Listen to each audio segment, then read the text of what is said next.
Thanks, Drew. The board also touched on the upcoming release of more than $5 billion in frozen public education funding. The Trump administration making that announcement just last week after withholding more than $6.5 billion ahead of the school year.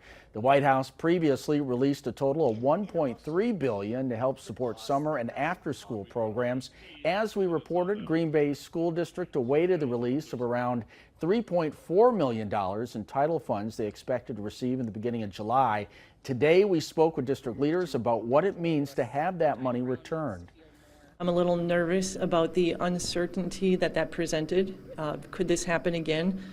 So that part makes me nervous, but for right now, we will move forward knowing that those title funds are coming to our district as intended to support our families, and we have a state budget now that we can work with.